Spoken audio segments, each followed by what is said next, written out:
عیسیٰ کے بارے میں ہماری رائے یہ ہے، اس لیے کہ عمرو بن العاص نے اس کی جو مذہبی جو تھی اس کو بھڑکانے کے لیے مذہبی عصبیت، دیکھیں یہ کیا کہتے ہیں عیسیٰ کے بارے میں، کیا کہتے ہیں یہ تو اس کو انسان مانتے ہیں اور تم اسے خدا کا بیٹا کہتے ہو، یہ تو انسان مانتے ہیں۔ اب ظاہر بات اس نے بلایا، کیا کہتے ہیں سورہ مریم کا جب رکوع دوسرا پڑھ کے سنایا ہے حضرت جعفر طیار رضی اللہ تعالیٰ عنہ نے، تو اس نے اس قدر وہ جو ہے متاثر ہوا کہ ایک تنکا اٹھایا اور کہا کہ جو کچھ ان آیات میں کہا گیا ہے عیسیٰ کے بارے میں، عیسیٰ اس سے ایک تنکا بھر بھی زائد نہیں ہے۔ اسی لیے ان کا جو شمار ہے اہل ایمان میں سے، ان کی نماز جنازہ حضور نے غائبانہ پڑھی ہے مدینے میں، اور ان کا جو ہے وہ، لیکن یہ کہ وہ صحابہ میں سے نہیں ہے، اس لیے کہ حضور کی زیارت نہیں کر سکے، تو تابعین میں ان کا شمار ہے، اس لیے کہ حضور کے صحابہ کی صحبت تو رہی۔ بہرحال اب یہ حدیث ہے عبداللہ ابن عمرو بن العاص سے رضی اللہ تعالیٰ عنہ، ان کے قول کے مطابق حضور نے فرمایا لا یؤمن احدکم، تم میں سے کوئی شخص مومن نہیں ہو سکتا حتی یکون ہواہ تبعا لما جئت بہ، جب تک کہ اس کی خواہش نفس تابع نہ ہو جائے اس کے جو میں لے کر آیا ہوں۔ اب اس میں ایک پھر دلچسپی کی بات ہے، یہ لا یؤمن سے تین حدیثیں بہت معروف اور مشہور ہیں۔ لا یؤمن احدکم حتی اکون احب الیہ من والدہ وولدہ والناس اجمعین، تم میں سے کوئی شخص مومن نہیں ہو سکتا جب تک کہ میں اسے محبوب تر نہ ہو جاؤں، اپنے باپ سے بھی، اپنے بیٹے سے بھی، اور تمام انسانوں سے۔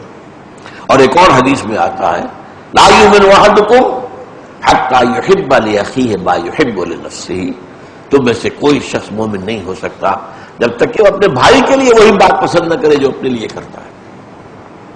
یہ معاملہ جو ہے اس میں یہ کہ ایک تو خود غرضی سے بلند ہو کر، اور دوسری کہ اسی کے تحت در حقیقت دعوت و تبلیغ کا جذبہ یہی تو ہے۔ اللہ تعالیٰ نے حق مجھ پر روشن کر دیا کہ میرا بھائی بھی اس سے محروم نہ رہے، تو دعوت و تبلیغ کا جذبہ یہ ہے، نصح و خیر خواہی کا جذبہ ہے کہ جو چیز میں نے اپنے لیے پسند کی ہے بھائی وہی اسی کا مشورہ میں تمہیں دے رہا ہوں۔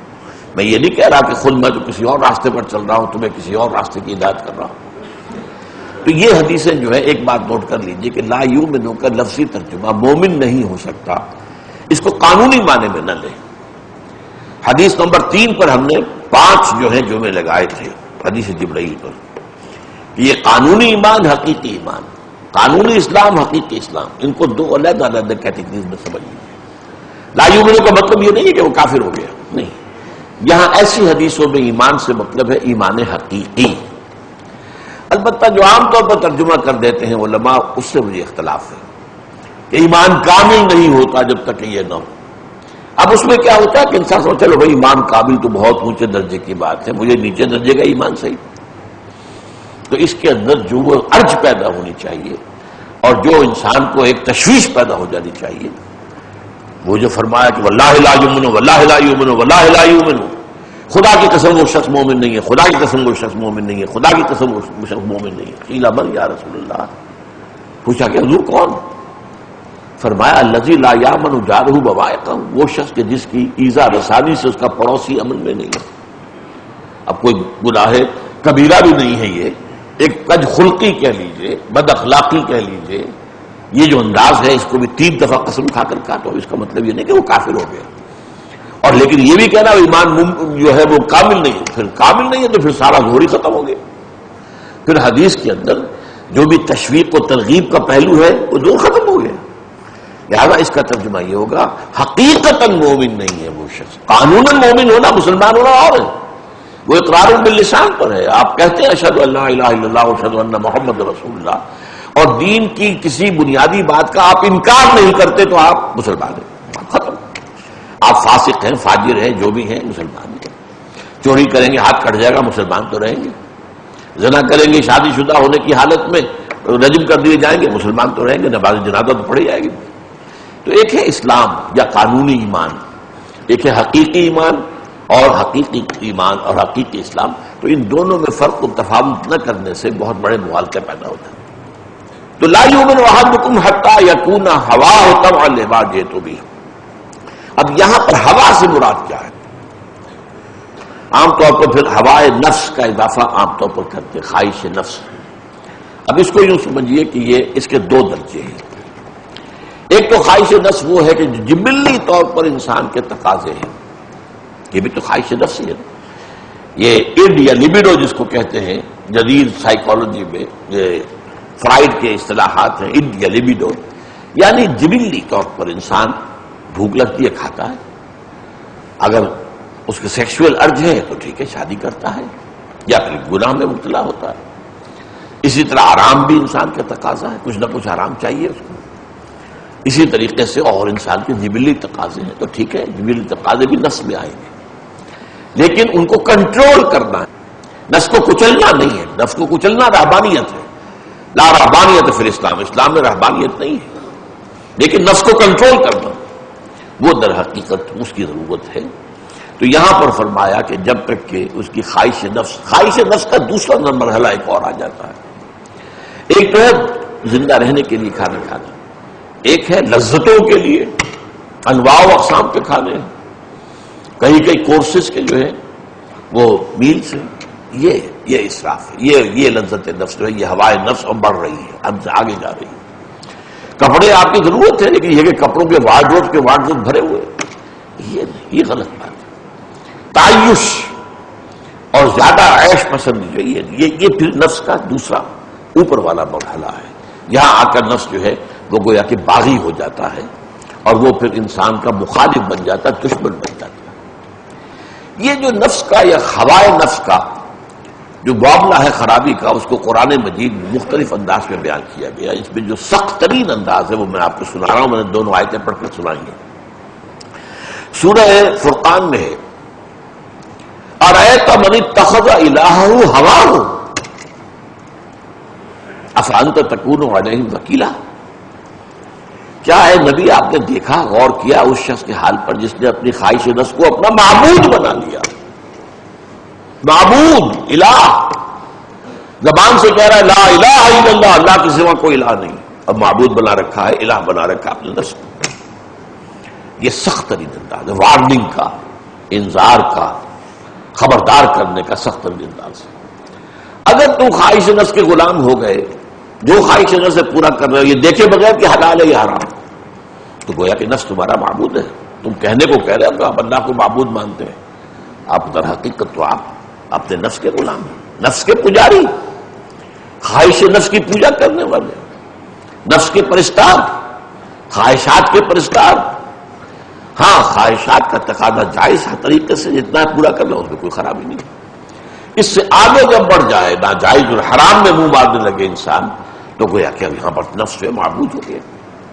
اس موضوع پر تفصیلی گفتگو جو ہے میری حقیقت و اقسام شرک، اور وہ سمجھتا ہوں کہ وہ بہت سے لوگوں کے لیے بہت مفید ہوگی کہ ہم نے شرک کس چیز کو سمجھا ہوا ہے. صرف بت پرستی شرک ہے، یا بہت موحد ہو گئے تو قبر پرستی شرک ہے، یہ نفس پرستی بھی شرک ہے، دولت پرستی بھی شرک ہے. ترس عبد الدینار و عبد الدرہم، حضور نے فرمایا ہلاک ہو جائے درہم و دینار کا بندہ. نام عبد الرحمن ہے، عبد الدینار. دینار آنا چاہیے حلال سے ہو یا حرام سے ہو، تو کس کا معبود کون ہے اس کا؟ دینار. ہندوؤں نے لکشمی دیوی، وہ سمجھتے کہ وہ لکشمی دیوی وہ ایسی ہے کہ کسی پر مہربان ہو جائے تو اسے دولت بہت ملتی ہے، تو پوچھتے ہیں اس کو دولت کے لیے نا. ہم نے کہا اسے ہٹاؤ دیوی کو، ہم خود پوجیں گے براہ راست دولت کو. اللہ اللہ کا چل رہا، فرق کیا؟ تو اس اعتبار سے یہ ہوا جو ہے اس میں فرمایا ارأیت من اتخذ الہہ ہواہ، کہ آپ نے دیکھا اس شخص کو جس نے اپنی خواہش نفس کو اپنا معبود بنا لیا ہے. افانت تکون علیہ وکیلا، تو اے نبی کیا آپ ایسے شخص کی ذمہ داری لے سکیں گے؟ یعنی یہ کہ فرض کیجئے کہ وہ قیامت کے دن آپ کے پاس آئے شفاعت کی درخواست لے کر، تو کیا آپ ایسے شخص کی شفاعت کریں گے؟ کیا آپ ایسے شخص کی ذمہ داری قبول کریں گے؟ اور جیسا کہ میں نے بارہا کہا ہے کہ اہم مضامین قرآن مجید میں کم سے کم دو جگہ ضرور آتے ہیں. یہ جو نفس کو، اپنی خواہش نفس کو خدا بنا لینا، معبود بنا لینے کا معاملہ ہے، یہ پھر سورہ جاسیہ میں بھی آیا ہے. افرائیت یہاں فا کے اضافے سے افرائیت من اتخذ الہہ ہواہ واضلہ اللہ علی علم، یہ اور سخت ہو گئی، بہت سخت ہو گئی۔ کیا دیکھا آپ نے اس شخص کو کہ جس نے اپنی خواہش نفس کو اپنا معبود بنایا اور اللہ نے اسے گمراہ کر دیا ہے اس کے علم کے باوجود۔ عالم تو بہت بڑا ہے لیکن نفس کا پجاری ہے۔ علم سے مقصود دولت دنیا ہے یا علم کے ذریعے سے امراء کی ہم نشینی اختیار کرنا، قرب اختیار کرنا، ان سے فائدے اٹھانا؟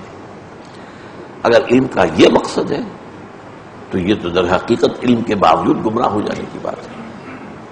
بڑے بڑے احبار اور رہبان موجود تھے یہودیوں میں، ایمان نہیں لائے حضور پر۔ کیوں؟